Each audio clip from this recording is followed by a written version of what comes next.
लोकसभा चुनाव से जुड़ी बड़ी खबर है। पहले चरण के लिए आज से नामांकन शुरू हो जाएगा। पहले चरण में यूपी की 8 सीटों पर मतदान हो रहा है। उत्तराखंड की 5 सीटें हैं जहां पर पहले चरण में मतदान होगा। पहले चरण के लिए 27 मार्च तक नामांकन, 28 मार्च को नामांकन पत्रों की जांच की जाएगी। 19 अप्रैल को पहले चरण के लिए मतदान होगा। तो देखिए, उत्तराखंड की जो सभी 5 सीटें हैं वहां पर पहले चरण में मतदान होना है और उत्तर प्रदेश की 8 सीटें हैं जहां पर पहले फेज में मतदान होगा, जो कि 19 अप्रैल को है।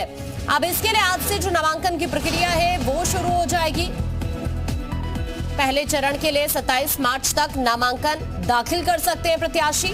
28 मार्च को नामांकन पत्रों की जांच पड़ताल की जाएगी और उसके बाद 19 तारीख को पहले चरण के लिए मतदान होगा। लेकिन बड़ी खबर इस वक्त ये अपडेट ये है कि आज से नामांकन की प्रक्रिया शुरू हो जाएगी।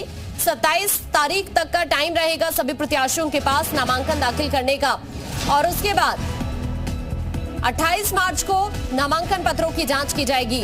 तो पहला चरण जिसमें उत्तराखंड की 5 सीटें और उत्तर प्रदेश की 8 सीटों पर मतदान होना है, जिसके लिए आज से नामांकन की प्रक्रिया शुरू हो जाएगी।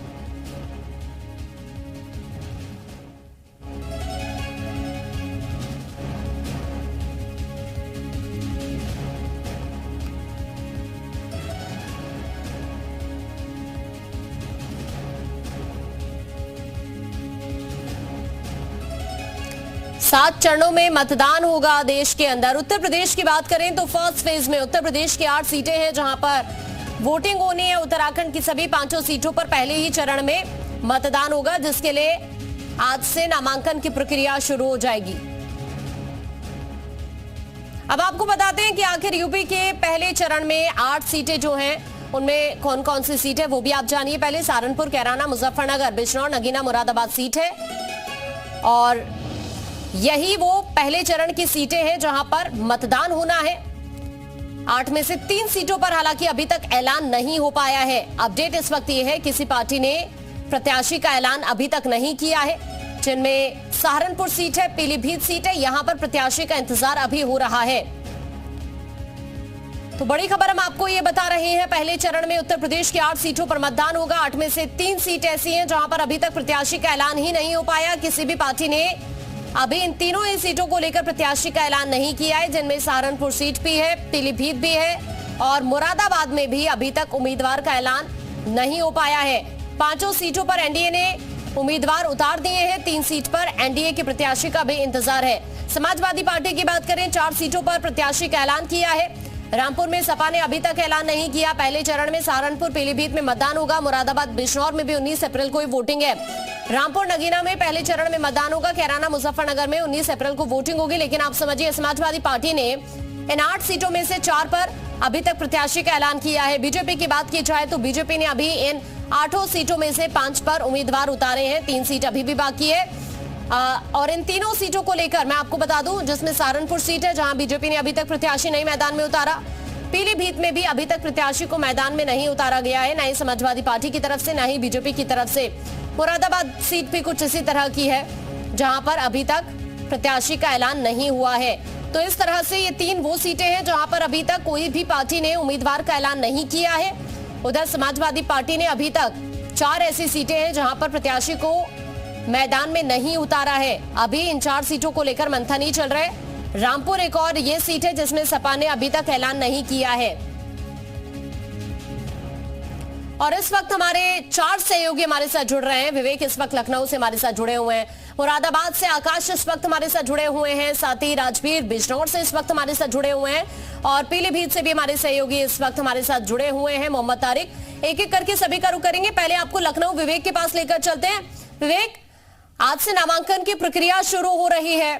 8 सीट है जिनमें फर्स्ट फेज में ही मतदान होना है, लेकिन 8 में से बीजेपी ने 3 सीटों पर अभी तक प्रत्याशी नहीं उतारा है।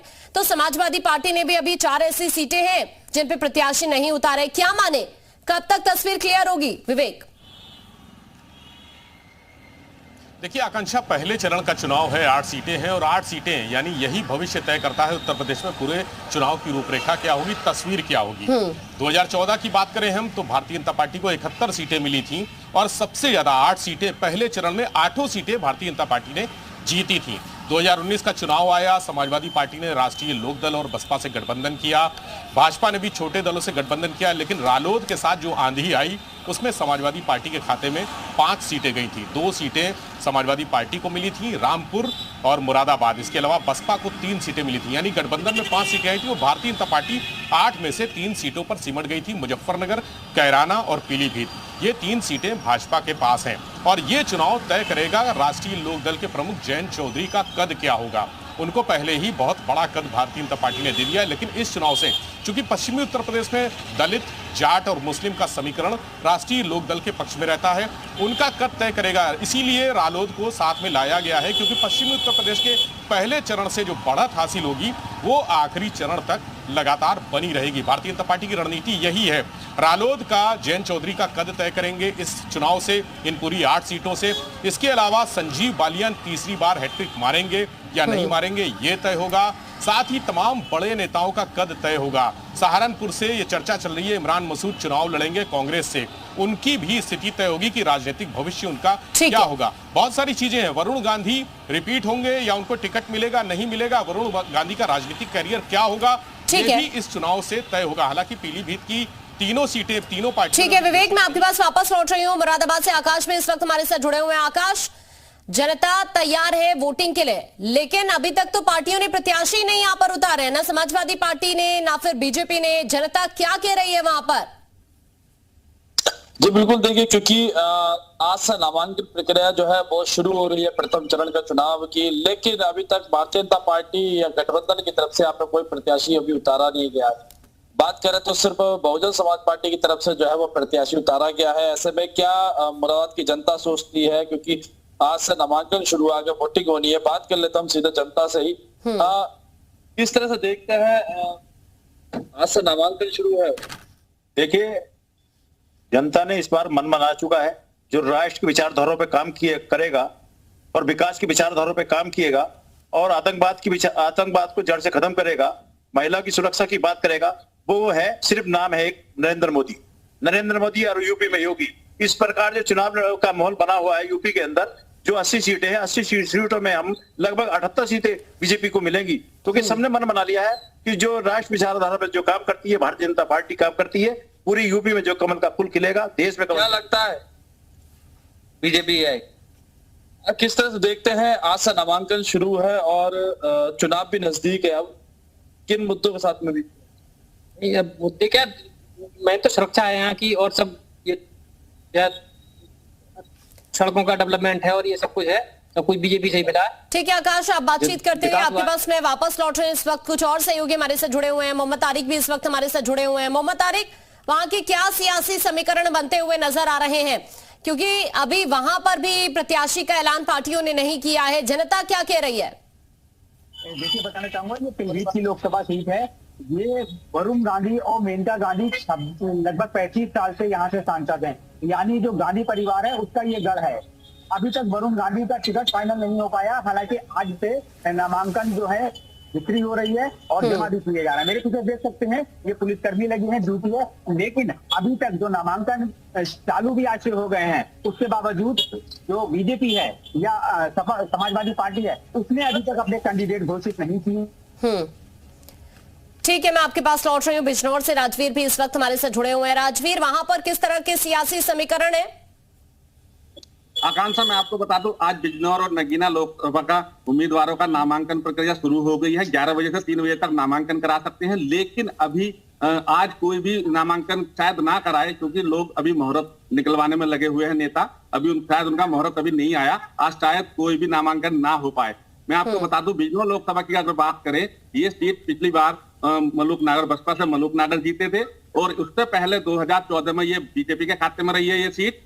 अब जो समीकरण यहाँ पे बन रहे हैं, मैं आपको बताऊं, बिजनौर में एनडीए से यहाँ पे जो है गठबंधन के उम्मीदवार है चंदन चौहान, जो मीरापुर से विधायक हैं, और बसपा से यहाँ पर विजेंद्र सिंह को उतारा गया है। तो वही समाजवादी पार्टी ने एससी चेहरे पर दांव लगाया है, दलित को उतारा है। यहाँ पर यशवीर सिंह धोबी हैं, इंजीनियर हैं, वो उनको उतारा है। यहाँ का जो समीकरण है, जो जातीय समीकरण की अगर बात की जाए, तो मैं आपको बताऊं, क्योंकि मुस्लिम जो है वो सपा का प्रेमी है, वो सपा को वोट करता है, लेकिन अगर यहाँ पर दलित और ठीक। मुस्लिम का गठजोड़ हो जाता है तो बसपा को भी लाभ मिलता हुआ दिख सकता है। ठीक है, अगर यहाँ पर ठीक है राजवीर, नगीना आपके पास मैं वापस लौट रही हूँ। अंकित भी इस वक्त मुजफ्फरनगर से हमारे साथ जुड़े हुए हैं।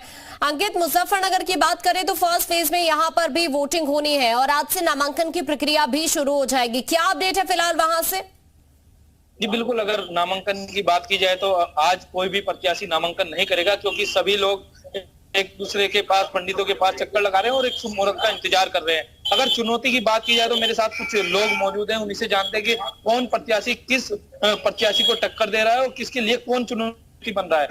जी पवन जी, चुनाव आ गया है, कौन प्रत्याशी लग रहा है इस बार मैदान में, कौन किसे टक्कर दे? मैं आपको बताऊं अंकित, जिस तरह की चुनाव की स्थिति इस टाइम चली, चुनाव प्रचार चल रहा है, उस हिसाब से मंत्री संजीव बालियान का बड़ा अच्छा चुनाव चल रहा है और वही शायद 2024 का चुनाव जीतेंगे। मैं आपको बताऊं तो लगातार मुजफ्फरनगर में जो विकास किया है संजीव बालियान की है बीजेपी, लगातार मुजफ्फरनगर के साथ पूरे देश के अंदर विकास कार्य करी, चाहे सड़कें हो, पुल हो, योजनाएं हो, बहुत सारी ऐसी चीजें हैं जिससे लोगों का झुकाव मोदी जी की तरफ है।